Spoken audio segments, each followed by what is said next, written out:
Manasam karma is any activity which is mental. But then the object of mental activity, mental action is Sagunam Brahma, means Ishvara, the Lord.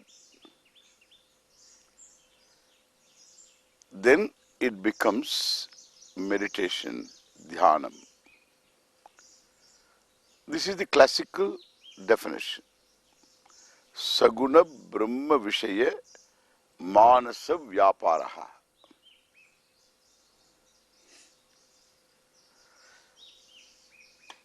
Now in this meditation, the individual by a special action, mental action, relates to Ishvara. This relating to Ishvara, which already exists, a relationship already exists, but you highlight this relationship, like on a Father's Day, you highlight the relationship by doing something to a father. On Mother's Day, you do something to a mother. In India, we don't have this Father's Day, Mother's Day, because every day is Father's Day, Mother's Day. It's a different attitude. But then it's very beautiful to have a day for your father, a day for your mother. So on that day, you do something special to highlight the relationship, an obtaining relationship. Similarly, the relationship between you and Ishvara already obtains as individual and the total. Ishvara pervades you, all about you, about this we will see later. And therefore, a relationship that already obtains is highlighted by a special action. Like even when you do Kayikam Karma, Pujya, or Vachikam Karma, a recitation of, or a oral prayer, any form of oral prayer. Now here it is mental action. For this, there is Drishtapalam, and we need this Drishtapalam. It's a result that we have. Even as you do meditation, you can command that result. And over a period of time, when one practices this meditation, then the result is something very important, significant for every human being. It is a necessity. Every human being is subject to sorrow, is subject to sometimes anger, hatred, jealousy, agitation, fear. All these do not happen spontaneously. All these are all outcome of certain type of thinking. The type of thinking is mechanical.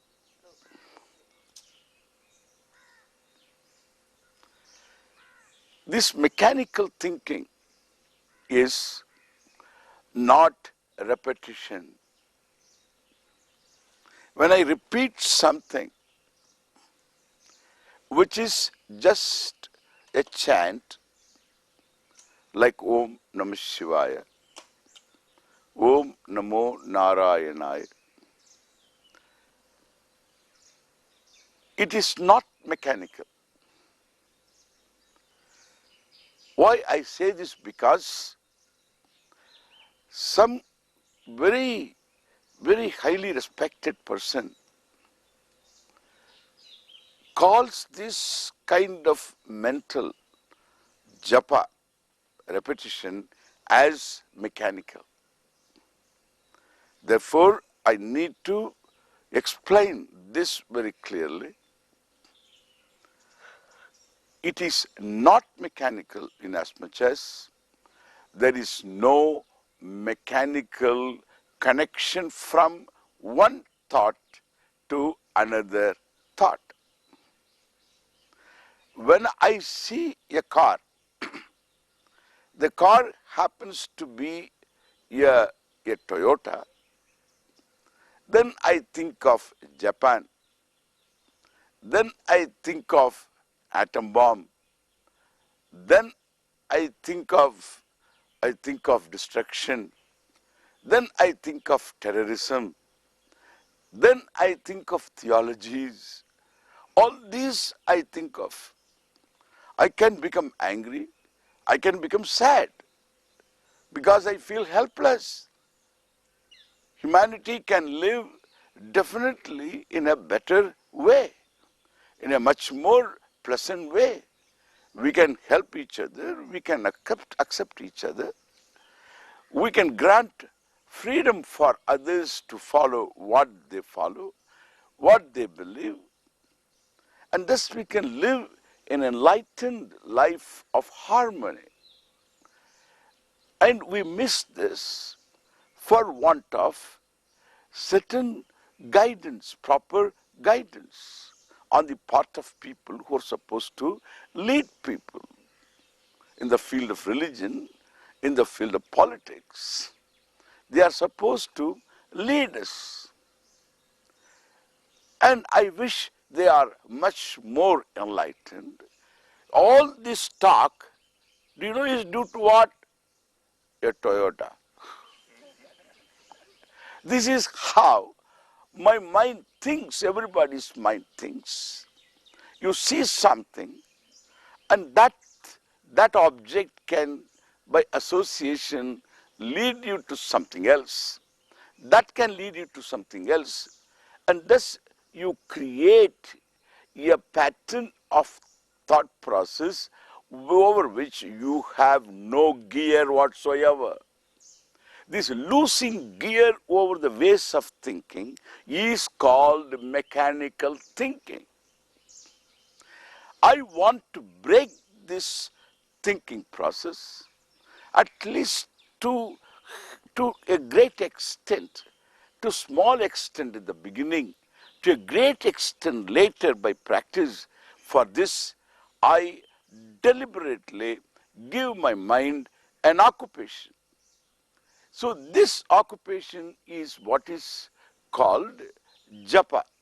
Japa means I choose to chant a given what we say a sentence, which can be in Sanskrit, and I am talking of Indian culture, spiritual Indian culture. Therefore, I am going to say what we generally do, so that every Indian knows what Indians do. The Indians of with enjoying the native culture and what they do, they should necessarily know. Every Indian should know. If we really understand these things, then there can be mutual understanding and mutual respect also.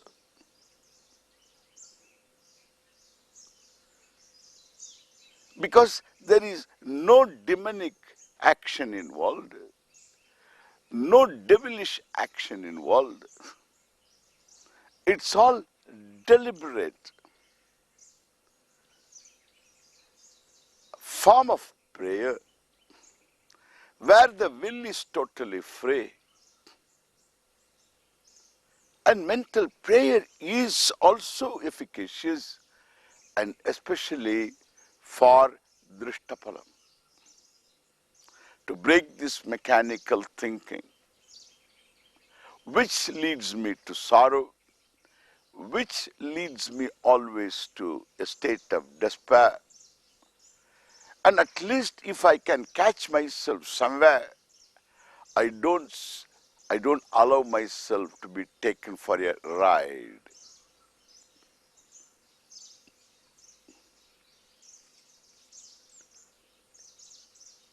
An occupation is complete when you chant a Gayatri mantra. The occupation is complete when one unit mantra is over.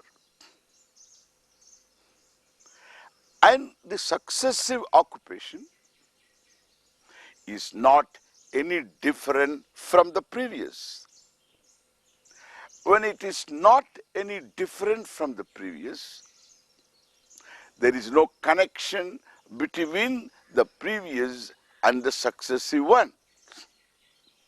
This breaking this connection is again highlighted by one being aware of the interval between two occupations, between the two chants. If I am quite aware of the interval between two chants, there is no mechanicalness.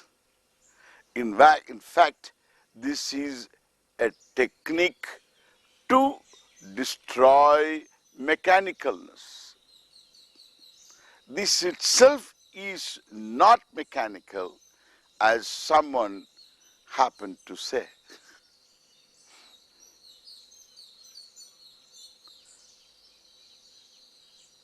Highly respected person.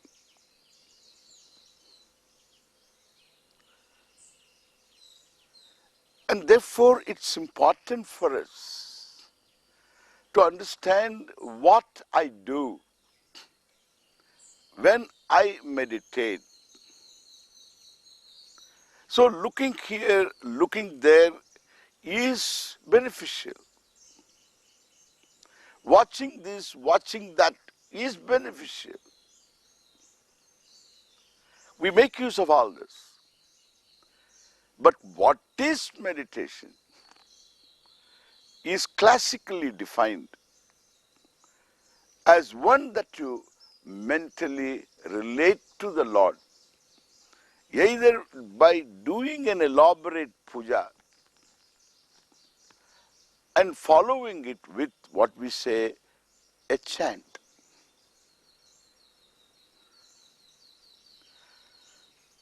Generally, there is no meditation without a mental chant involved.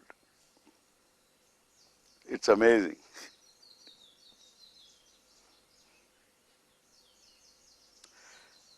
It is something like my going to a mental gym. Besides it being a prayer, it gives me an occasion for practicing this self-aware and highly conscious occupation which connects me to Ishvara. Unto the Lord my namaskar. The meaning, unto the Lord I just give up my fears, my anxieties. I feel connected. This connection I will talk about later in detail.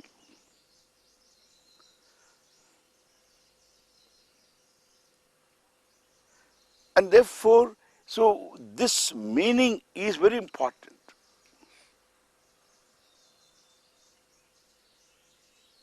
It is this meaning that pulls out the deepmost person in me.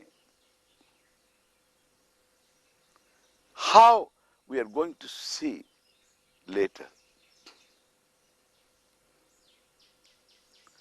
And therefore, I give here and give myself an occupation to create an occasion where I can discern a distraction. Otherwise, whole day there is no distraction, but there is thinking. I see one thing and something else. I see one person, I think of something else. And goes on and on. Whole day thinking is mechanical. Again, after one loop of thinking, we just come back to the same sadness. Then I seek diversion from that sadness, for which I whistle. Suddenly I sing a song. A fellow is driving a car, alone in his car, and driving, and suddenly he whistles, sings a song, humming a song. Do you know why? Not because of some ecstasy, not because of some joy discovered newly. No, it is one big circle of thinking coming to a point of sadness which this person cannot stand, therefore he whistles, he hums the latest song in the air.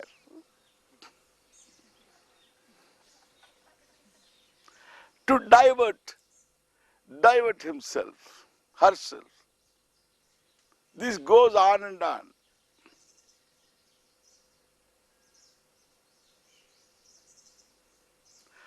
Or talks to himself. One good thing is there is nobody else.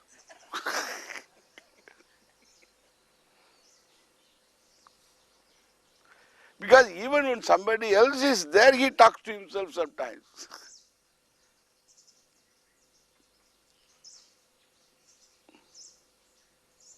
Somebody asks who is around the person, hey, what happened? No, you say something.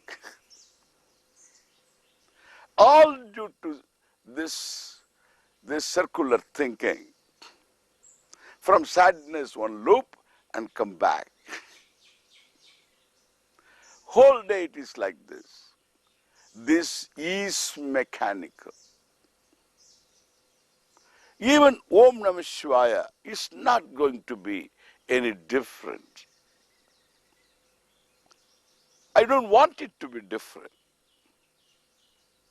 I want something to happen. Om Namah Shivaya, Om Namah Shivaya. Shivaraman, what happened to him? I didn't see him at all for the past 2 days. What happened to him? I think his wife is in the hospital. He was telling that she was to go to the hospital. My wife also has to go for maternity.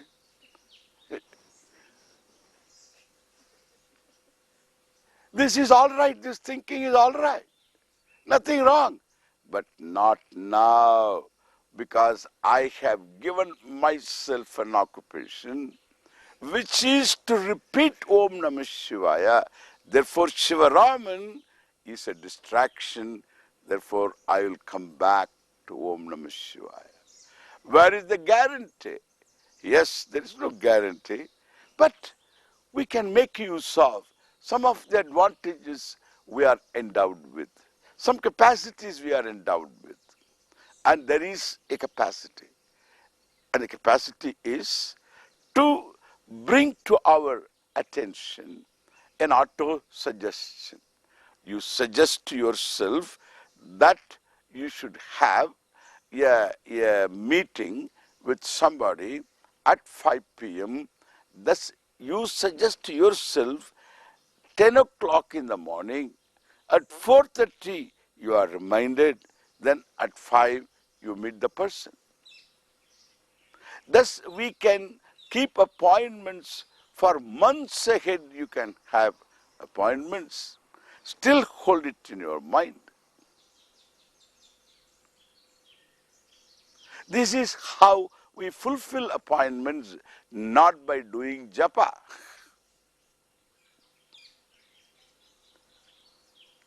This is what we say an auto-suggestion which comes to fruition in time. This is how we keep appointments. For some people it comes a little later.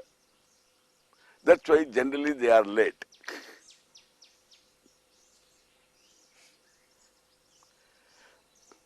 But by practice and some alertness and some commitment, so one can help oneself with this capacity to keep the appointments in time. Similarly here, before I sit in meditation or before chanting, I can say, whenever my mind goes away, I will bring it back from the object. So it is now occupied with, I will bring it back. Yato yato nischarati tatastato yetat niyamya atmaniyeva vasham nayet. So this is a good old advice. Don't think I am giving it anything new. I have nothing new.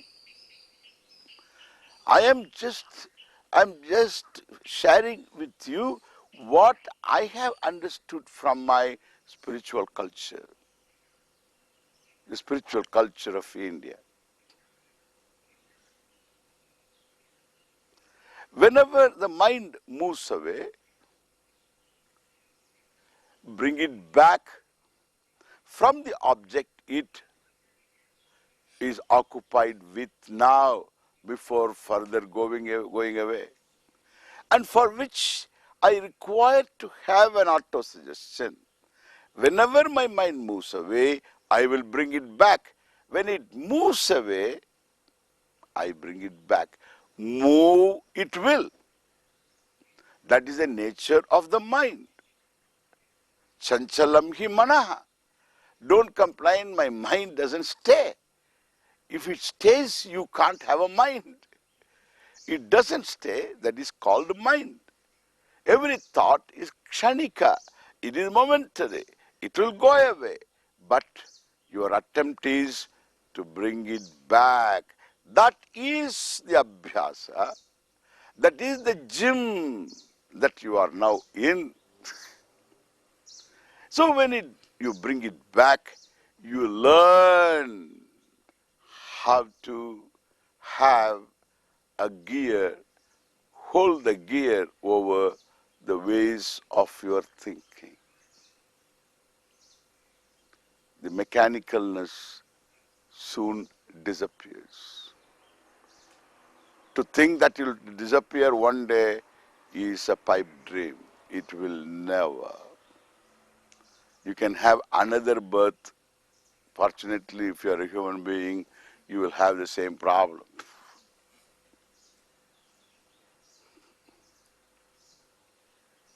And therefore, one has to have this drishtaphalam. There is no substitution for this meditation. Therefore, in our culture, dhyanam is very important.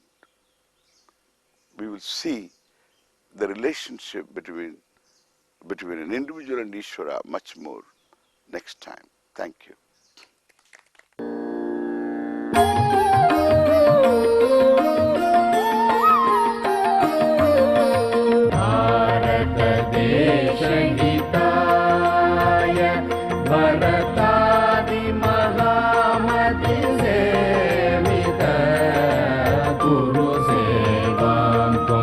Guru Seva